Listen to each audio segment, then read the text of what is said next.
according to all known laws of aviation. Ah, narration of the reading. Narrating? Yellow, black, yellow, black. Ooh, black and yellow. Yeah, let's shake it up a little. This is the movie's first joke, and it's so lame you wonder how the rest of the movie ever got made in the first place. Another indication of this movie's terrible humor inside of 2 minutes. Honey used as hair gel, gargle, and deodorant. Bees! Honey! Laugh, damn you! And a perfect report card. All bees. Get ready for an hour and a half of bee puns, and that's about it. Stop flying in the house.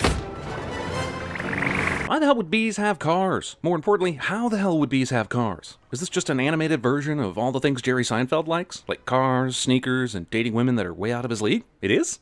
Oh. Comedians in cars getting paychecks. Okay, I'm willing to buy that these bees operate more or less like humans, only they retain most of the characteristics of bees. But there's a fucking pizzeria in this hive, and it's successful enough to take up a large chunk of the front page of this paper. Also, shouldn't there be more concern over the frisbee hitting the hive? That must have been like a giant earthquake. These guys park the car and then illustrate why they shouldn't need a car by flying out of the car. Quite a bit of pump. Under the circumstances. This thing should be called Pun Movie, and I don't mean that as a compliment. I like puns, I just prefer good ones. Are we gonna pick our job today? I heard it's just orientation. How the hell do these assholes not know what's coming? Were they seriously not informed that they were gonna do bee shit? What was the point of school then? That girl was hot. She's my cousin. Yes, we're all cousins. Casual reference to the rampant incest in this hive is extremely casual. The same job for the rest of your life? I didn't know that. How could you not have known that? This is something that would have been taught since birth, right? This ride is pretty stupid to begin with, but using honey instead of water for the flume is both wasteful of honey and resistant to the laws of physics and how honey works. Haha, nice Splash Mountain gag, but where is camera? There's nothing that's mounted anywhere near the slope to get this angle. Also, why is camera? Wait, they literally just said... Everybody knows you sting someone, you die. So how was this asshole able to off 7 other people, then himself? Hey, those are pollen jocks. Man, this movie sure is selective on what the main characters do and don't know. So they know who the pollen jocks are, but nothing else about how honey is made. Aren't they our cousins too? Distant. Alabama. We're going 0900 at J-Gate. What do you think, Buzzy boy? Wait, so anyone can become a pollen jock at a moment's notice? I know the Flyboys are f***ing with Barry here, but they're also being serious about him leaving the hive. Is this a breach of protocol? Who the f*** knows anything about the rules here? I thought they were supposed to pick their occupations that day, right? But it seems like right after the corporate lady made that announcement, everyone went their separate ways. Jesus, I don't think this movie even stopped to watch itself. Get a gold tooth and start calling everybody dogs. Man, there's some excellent 90s comedy in this 2007 movie. Whenever a bee dies, that's an opening. See that? He's dead. Dead. Another dead one. This goes on for some time. Also, if this is the case, why rush to get a job picked anyway? Adam said the good jobs would be taken, but they're constantly opening up. What happened to you? Bee antenna are phones, and they actually make a ringing noise when you get a call. Wind. Check. Antenna, check. Nectar pack. Check. Wing. Check. Stinger. Check. But these guys are all checking different things, and are only checking themselves, not the entire fleet. So this is some really wasteful use of radio waves. Whoa. I'm out. I can't believe I'm out. Why is this such a big deal? At the beginning of the movie, Adam and Barry were talking about their friend that was killed by a squirrel, so apparently school-age bees are able to leave the hive. But this is Barry's first time? Also, this shot suggests that the bees immediately ascend to the altitude of a New York City skyscraper, which is some serious bee shit. These kites are also being flown at or above the height of a skyscraper, despite a complete lack of string or people holding them. We have Rose's visual. So was this the 6-mile journey that the pollen jocks were talking about yesterday? They didn't even leave the fucking park. The movie completely reinvents how bees pollinate flowers, for the sake of, I guess maybe toy sales? I'm not sure why the guns had to be part of the equation, to be honest. Also, sure, the firing of suck guns in order to extract pollen from flowers is apparently extremely typical behavior, and is completely unnoticed by humans. Those aren't even roses, and your orders this morning definitely indicated roses. You're off script, Chief. Dude seriously reaches up to grab the frisbee that's surrounded by a swarm of fucking bees. That's commitment. None of these bees get swatted to death by any of these humans. This is the coolest. What is it? I don't know, but I'm loving this color. This scene not only presupposes that experienced pollen jocks mistake tennis balls for flowers, but also that they've never seen these fuckers in Central Park. Animated upskirting. No lie, the movie is going to hinge on the first day out of the hive guy getting stuck on a tennis ball and not getting smashed by any of the ensuing tennis. Me, I'm sick of counting how many times a fucking bee would be killed over the last 2 minutes alone, so I'm just gonna guess it would be 32 and assign the movie that many fucking sins. Can't fly in rain. Can't fly in rain. Not only does he believe this wives' tale bull, but he's also literally flying in the rain while chanting this mantra. Hey, check out my new resume. I made it into a fold-out brochure. What the hell? Vanessa and Ken were playing tennis less than 2 movie minutes ago, and all we've seen is Barry get tossed into a car and fly into a window, but they had time to finish the game, pack up, and get all the way home? Maybe this time. This time. Barry enacts exactly how I feel watching this movie. Jesus, Vanessa was able to change clothes and come up with this spread in less than 30 seconds. Goddamn time-traveling Zellwegers covering up their goddamn tracks. It's at this point you start realizing Vanessa might actually want to f this bee. I guess I've seen more egregious product placement, but definitely not this cheesy. Coffee? I hate to impose. Don't be ridiculous. Actually, I would love a cup. Setting aside the many impracticalities of this interspecies meet cute, how the would Barry drink a cup of f***ing coffee? Or know what coffee is, but not like Windows. Watermelon? I thought you said Guatemalan. Uh-huh. Why would I marry a watermelon? Ladies and gentlemen, Jerry Seinfeld. Humans. Humans. I can't believe you were with humans. And apparently no one noticed that Barry was gone all day, despite the pollen jocks knowing specifically when he was lost. How'd you get back? Poodle? But the hive was within sight of Bridget Jones' apartment, right? Barry could have flown home in a matter of seconds. Do you know what a Cinnabon is? Do you? Jesus, Barry was out of the hive for an afternoon, but apparently is super goddamn knowledgeable about human Who can deny the heart that is yearning? I can. I will gladly volunteer to deny said yearning bee heart. You're yearning for a human. This movie is dumber than stupid. There he is. He's in the pool. Wait, I thought honey was this super precious commodity, so why did the Bentons fill an entire f***ing swimming pool with it? Oh, to be in the Tournament of Roses. That's every florist's dream. I knew a florist once. Her dream was to turn a profit in a calendar year. I realized she kind of weirded out yesterday when they first spoke, but isn't she just a little too okay with talking to her new bee friend on day 2? It went from weird to normal in less than 18 hours. Ray Liotta Private Select. I can only assume this is a joke about Newman's own products, but Paul Newman's food label donates every red cent of profit to charity, so I'm not sure why it would deserve mockery. And if it's not a Newman's own joke, and it's just a famous person started a honey business joke, then you'd have gotten a lot more mileage out of using Jessica Alba here. Bees don't know about this. This is stealing. How in the world would bees not know about this? Maybe your hive doesn't know, but bees talk to other bees, right? None of them have ever seen a human harvesting their honey? He paints his yellow stripes black, but leaves his yellow face and yellow sweater alone, because he is a bee and has no concept of subterfuge. And this is a stupid movie. FYI, a bee is fencing with his stinger against a human using a thumbtack. This biker can feel the drag difference when a fucking bee lands on his backpack. Why does everything have to be so doggone clean? Open your eyes! Stick your head out the window! Movie saw Mulan and then called Chris Rock and said, hey, can we hire you to do, like, a bee movie version of that voice? Bees got a brain the size of a pinhead! They are pinheads. I guess in order to be a successful beekeeper, one must have a consuming hatred of bees. This is your queen? That's a man in woman's clothes. That's a drag queen. Instead of pointing out the dated humor of a movie from way back in 2007, I'd like to submit the question of how a fucking bee knows what a drag queen is. Wait, where the hell did Barry get a fucking spy camera? He didn't go back to his hive after discovering the honey in the grocery store, so that means he just had it on him while on his date with Vanessa, which brings up some even more disturbing questions. Dated a cricket once in San Antonio. Man, those crazy legs kept me up all night. The movie will simply not miss a chance to throw in a reference to some creepy, crawly, interspecies insect intercourse.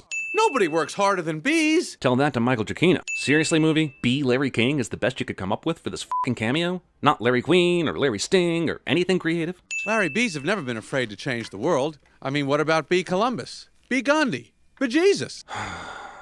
Quiet, please. Actual work going on here. Is that same bee? Wait, so the whole bees can talk is just accepted now? And even though it's the first rule of beedom not to talk to humans, Barry faced 0 repercussions for breaking it? I'm helping him sue the human race. Well, you own a flower shop, so I'm guessing you're a huge help. I don't know why, but instead of flowers, people are given balloon bouquets now.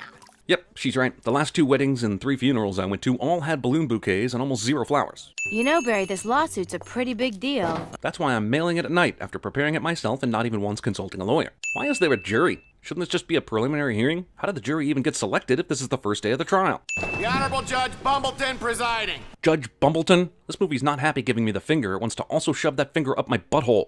Barry B. Benson versus the honey industry. You can sue a whole industry? I'm kidding. Yes, Your Honor, we're ready to proceed. The whole world was waiting to hear a bee talk for the first time, but now that it's happened, they could care less.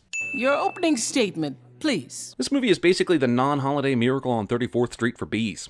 That was actually probably the whole pitch, but since it was coming from Jerry Seinfeld, the studio execs didn't pay much attention to the words and just threw cash at him. Mr. Klaus Vanderhayden of Honey Farm. Barry told us earlier that flying is exhausting, but he's hovering during this examination instead of standing. Can this movie ever follow its own logic? And I see you also own Honeyburton. And Hunron! Halliburton and Enron jokes always slay. You mean like this? Even in a fictitious world where bees are allowed to sue humans for taking their honey, I refuse to concede that the judge would allow a live fucking bear into the courtroom. Honestly, this film could be brilliant if interpreted as a satire on the state of the American legal system. Have you ever been stung, Mr. Sting? A fucking Sting cameo? Because his name is Sting? And this is a movie about bees? How did Jerry Seinfeld have any credibility after this movie? Thank you. Ray Liotta lampooning himself is worth a sin off, even in a movie this Both articles visible in this issue of Variety have Lauren Ipsum text. Also, Tom Jones? It's not unusual to write articles for Variety. Also, this New York Times is from 2007, this New York Post is from 2004, and this Variety is from 2005, but they're somehow covering the exact same current events. Are we doing everything right, legally? I'm a florist. I'll take conversations that should have happened days ago for 600, Alex. You think I don't see what you're doing? Okay, I'll point out the obvious here and note that Ken is scared of losing his girlfriend to a fucking bee, which is goddamn insane. But the fact that he's literally threatening the bastard, knowing full well that Barry will tell Vanessa, is even insaner. How do you like the smell of flames? Not as much. Huh, Ken went from jealous boyfriend to full-on pyromaniac in seconds flat. Barry isn't able to get out of the water and fly away, but he is able to grab a fucking nail file and surf on it. Also, I wonder if he'll tell Vanessa where that file has been. He happens to be the nicest bee I've met in a long time. Are there other bugs in your life? This is an excellent but unsatisfactorily answered question. Wait a minute. This isn't about... you a little bed bug? Listen, this movie's gone completely off the rails, but the main issue here is that Adam isn't objecting to this line of questioning, and that Judge Oprah is letting this fucking circus play out in her courtroom. You're out of order! You're out of order! This whole trial is out of order! Now the movie is claiming that, in addition to being food for the bees, honey is also their blood. The movie saw Toy Story and made the laziest choices possible while trying to imitate it. Why is Adam in a human hospital? Shouldn't he be back at the hive where they have the actual tools to heal him? What do you think the humans will do to us if they win? Well, you sued them, so probably not much. The honey companies are essentially defending themselves against a pretty specious fucking lawsuit. And, assuming you've done step 29 correctly, you're ready for the tub. Judge somehow did not throw Adam in jail for contempt of court 25 steps ago. Living out our lives as honey slaves to the white man. What? The court finds in favor of the bees. What the f? But this is a jury trial. Can you just stop a legal proceeding midway through and declare a winner? Is this justice? Wait for my signal. Take him out. I know Barry won his court case, but because of that, they're letting him command an ATF squad. B-Movie inadvertently invented fidget spinners. So is this a Norma Ray-style workers' uprising? Or a moral fable about the pursuit of ultimately selfish goals that appear to be for the good of the many? Or is it still about a bee-bro trying to bone a human lady? Why the hell wouldn't Vanessa talk to Barry about the lack of pollination long before she ran out of flowers? They're still seeing each other, right? Holy shit, not only did Barry beget this entire urban hellscape, he must have eliminated the entire human population. I made a huge mistake. This is a total disaster, and it's all my fault. Jesus Christ, if you took out the repetition and the non-sequiturs, I swear to God this movie would be 13 minutes long. Looks like we're going to be experiencing a couple of hours delay. Barry, these are cut flowers with no water. They'll never make it. Really didn't think I could care about something less than the relationship between these two, but the plot twists at the end of this movie are making a really good case. Train Pilot is one of the only motherfuckers in this movie to freak out over a bee. Haven't we been through this already? Barry's been all over the fucking news. Somehow this movie is going to end on an action scene with the flower shop girl who talks to bees landing a plane. And it's like 15th on the list of stupid shit this movie has slung at us. Now attempting to land a plane loaded with people, flowers, and an incapacitated flight crew. How the f did the Bee News get this information so quickly? Is there a Richard Thornburg up on that plane on a phone leaking details to the press?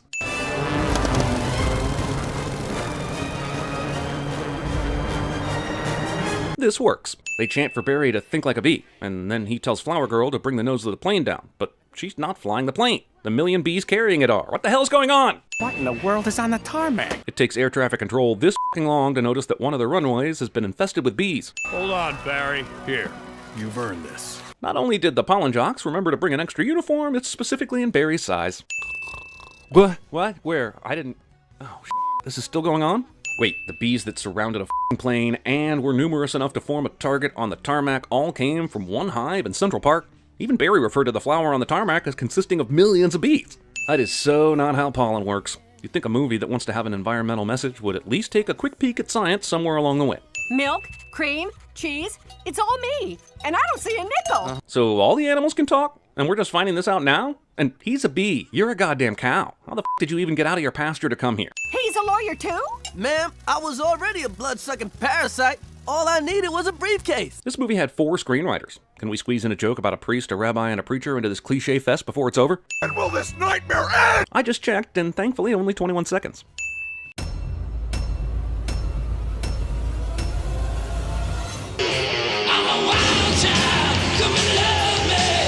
Whoa! I'm out. I've been outed. I wasn't even in. One job forever? That's an insane choice to have to make. You're a very nice guy, but I just don't have any room in my life for a new friend. Is it necessary for me to drink my own urine? No. But I do it anyway because it's sterile and I like the taste. I bees in the trap, bees in the trap.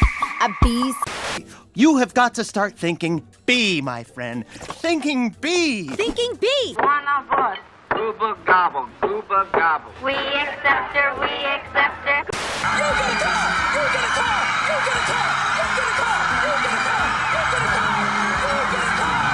Oh, no, not the bees! Not the bees!